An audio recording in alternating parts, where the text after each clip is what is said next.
बच्चों, कक्षा 10वीं के गणित विषय के अध्याय 10 के अंतर्गत प्रश्नावली 10.2 जिसका हम उदाहरण क्रमांक 3 यहाँ पर देख रहे हैं, जिसके अनुसार 5 सेंटीमीटर त्रिज्या वाले एक वृत्त की 8 सेंटीमीटर लंबी एक जीवा पी क्यू है। पी और क्यू पर स्पर्श रेखाएं परस्पर एक बिंदु टी पर प्रतिच्छेद करती हैं। टीपी की लंबाई ज्ञात कीजिए। तो जिस प्रकार से जैसा प्रश्न में कहा जा रहा है कि यहाँ पे जो त्रिज्या है वो पी 5 सेंटीमीटर है और 8 सेंटीमीटर लंबी एक जीवा पी क्यू है। तो यहाँ पे आप देख रहे हैं कि ये जीवा 8 सेंटीमीटर लंबी है। ये पी क्यू जीवा आपको दिखाई दे रही है, इसकी लंबाई 8 सेंटीमीटर है। पी और क्यू पर स्पर्श रेखाएं यहाँ पे टीपी तथा टी क्यू होगी और यहाँ पे हमें टी पी की लंबाई ज्ञात करना है। तो ये स्पर्श रेखा की लंबाई हमें ज्ञात करना है। हम यहाँ पे सबसे पहले रचना करते हैं, ओ से टी को मिला देते हैं, अर्थात ओ टी को हम मिला देते हैं और इसके बाद यहाँ पे हम मान लें कि पी क्यू, ये जो पी क्यू आपको दिखाई दे रहा है जो आपने यहाँ पे जीवा लिए हैं, तो इस पर एक बिंदु आर पर यह प्रतिच्छेद करता है, ये ओ टी। तो यहाँ से जब प्रतिच्छेद करता है तो ये दोनों आपस में बराबर हो जाएंगे, अर्थात पी आर और आर क्यू बराबर हो जाएंगे और पी क्यू की लंबाई हमें 8 सेंटीमीटर ज्ञात है। और जिससे हम इसे ऐसा लिख सकते हैं कि जो पी आर और आर क्यू इसकी लंबाई जो है वह आधी हो जाएगी, अर्थात जैसे यहाँ पे 8 सेंटीमीटर तो इसकी आधी करने पर हमें क्या होगा, पी आर बराबर आर क्यू बराबर 4 सेंटीमीटर हमें प्राप्त हो जाएगा। तो यहाँ पे एक समद्विबाहु त्रिभुज आपको दिखाई देने लगा है क्योंकि ये दोनों आपस में बराबर हैं और ये त्रिभुज जो है पी टी क्यू, जैसा कि आप देख रहे हैं ये एक समद्विबाहु त्रिभुज प्राप्त हो रहा है और यहाँ पे ये इसका अर्धक प्राप्त हो रहा है इस कोण का, अर्थात पी टी ओ और क्यू टी ओ। यहाँ पे दो कोण हमें दिखाई दे रहे हैं। इसके आधार पे हम कहेंगे कि जो ओ टी है वह इस पी क्यू पर लंब है। तो जिसके आधार पे हमने बता दिया कि पी आर बराबर है आर क्यू बराबर 4 सेंटीमीटर। ये हमने मान लिए कि टी पी बराबर एक्स है और टी आर बराबर वाई है। अब इसके आधार पे दो समकोण त्रिभुज दिखाई दे रहे हैं। देख तो आपको पी आर टी दिखाई दे रहा है और दूसरा पी आर ओ दिखाई दे रहा है। इन दोनों समकोण त्रिभुज में ये 90 अंश के कोण यहाँ पे बन रहे हैं और जिसके आधार पे हम यहाँ पे इसे हल करते हैं। तो सबसे पहले हम समकोण त्रिभुज पी आर टी को हल कर रहे हैं पाइथागोरस प्रमेय से।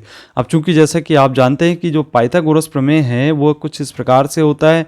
यहाँ पे आप देख रहे हैं कि कर्ण का वर्ग बराबर लंब का वर्ग धन आधार का वर्ग। तो ये 90 अंश के सामने वाला ये कर्ण होगा, एक्स पी टी जो है वो आपका यहाँ पे कर्ण है और जिसे हम एक्स मान रहे हैं, अर्थात यहाँ पे कर्ण का वर्ग बराबर लंब यहाँ पे आप ये पी आर ले रहे हैं और यहाँ पे जो आधार है उसको आप टी आर ले रहे हैं, वाई के रूप में ले रहे हैं। तो इसे हम ऐसा लिखेंगे, एक्स का वर्ग बराबर वाई का वर्ग धन 16।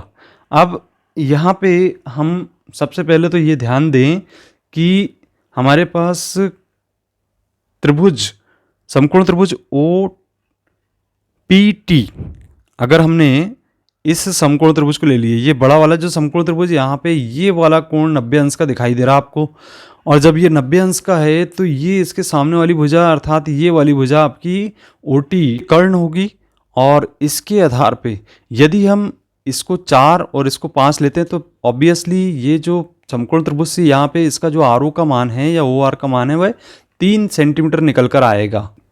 चलिए हम इसे निकालते हैं। तो ये कर्ण का वर्ग अर्थात ओ पी का वर्ग बराबर लंब का वर्ग अर्थात पी आर का वर्ग धन यहाँ पर ओ आर का वर्ग। ये इस तरीके से यहाँ पे पाइथागोरस प्रमेय अप्लाई होगा इस छोटे से त्रिभुज में जो कि आपको पी आर ओ दिखाई दे रहा है। और यहाँ पे हमने लिख दिए कि जो ओ पी है वह 5 के बराबर, तो 5 का वर्ग और पी आर को हम आधा कर रहे हैं यहाँ पे क्योंकि इसको अर्धक बना दे रहा है। तो यहाँ पे 4 सेंटीमीटर प्राप्त हो जाता है, 4 का वर्ग हो जाएगा और इस तरीके से यहाँ ओ आर का वर्ग लिखेंगे और यहाँ से 25 और 4 का वर्ग 16 हो जाता है तो पक्षांतर कर देते हैं 16 का, तो यहाँ होगा 16 और यहाँ होगा ओ आर का वर्ग। अब यदि यहाँ पे घटाते हैं तो 9 प्राप्त होता है और ये ओ आर का वर्ग हो जाता है और यदि हम यहाँ से ओ आर का मान निकालते हैं तो यहाँ से हमें वर्गमूल निकल आता है 3, है ना। तो ये जो 3 सेंटीमीटर है वो इसकी लंबाई ओ आर की लंबाई होगी। समकोण त्रिभुज यहाँ पे हम ले रहे हैं OPT, अर्थात ये बड़ा वाला समकोण त्रिभुज यहाँ पे ले रहे हैं जिसमें ये 90 अंश का कोण यहाँ पे बनता दिखाई दे रहा है और ये हमारा होगा कर्ण। तो y3 लेना पड़ेगा पूरे कर्ण की लंबाई को, क्योंकि ये यहाँ से यहाँ तक y है और यहाँ से यहाँ तक 3 है।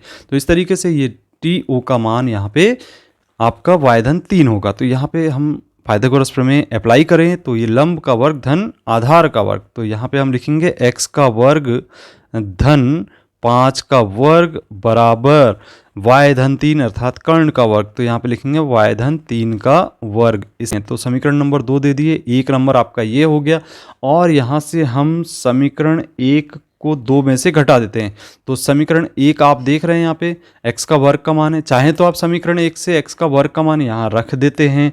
तो जैसे ही हम x का वर्ग का मान यहाँ पे रखेंगे तो यहाँ पे होगा y का वर्ग, आप लिख लें y का वर्ग धन 16 और धन 5 का वर्ग, अर्थात इसे हम 25 लिख देते हैं डायरेक्ट और यहाँ से y3 का वर्ग, इसे सरल कर लेते हैं। तो यहाँ होगा y का वर्ग धन 6y धन 9 और इसे फिर से सरल कर लेते हैं। तो देखिए ये आपका y का वर्ग से y का वर्ग कैंसिल हो जाता है और 9 का पक्षांतर इधर कर देते हैं। 16 और 25 में से 9 को माइनस कर देते हैं तो 6y बराबर आप लिखेंगे 16 धन 25 ऋण 9, 6y बराबर 32 प्राप्त हो गया। अब 6 का पक्षांतर कर दे तो y बराबर 32/6 होगा और इस तरीके से ये 32/6 लिख दिया आपने 6। अब देखिए ये 2 से कैंसिल हो रहा है, 2 तिया 6 होगा और 2 से ये 16 बार कैंसिल हो जाएगा। तो y का जो मान है वह 16 बटे आपको मिल जाता है 3 के बराबर।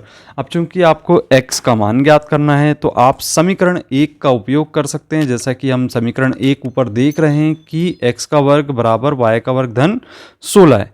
यहाँ पे हम समीकरण 1 में y का मान रखेंगे, y का मान रखने पर, और समीकरण 1 आपका x का वर्ग बराबर y का वर्ग धन 16 है।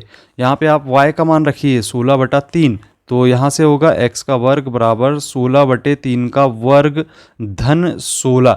अब इसको सरल करें अपन, तो सरल करने पर आप देखते हैं कि यहाँ पे x का वर्ग बराबर 16 का वर्ग लिखेंगे और यह इनमें से 16 को कॉमन करके यदि हल करते हैं तो बहुत सरल हो जाता है इस तरीके से। तो ये आपका 16 कॉमन हो गया और यहाँ पे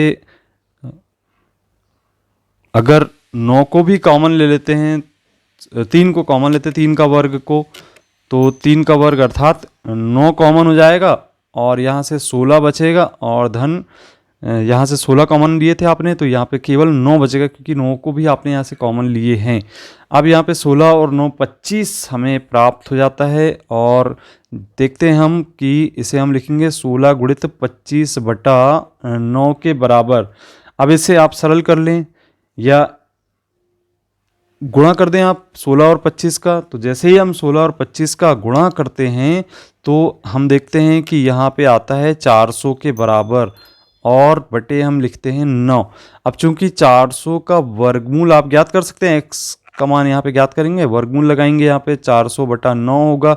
400 का वर्गमूल आपको ज्ञात है 20 होता है और यहाँ पे 9 का वर्गमूल आप जानते हैं कि 3 के बराबर होता है। तो इस तरीके से जो x का मान है वह 20/3 सेंटीमीटर हमें प्राप्त हो जाता है। तो ये हमने ज्ञात कर लिए TP की लंबाई, चूंकि x को हमने क्या माना था, TP के बराबर।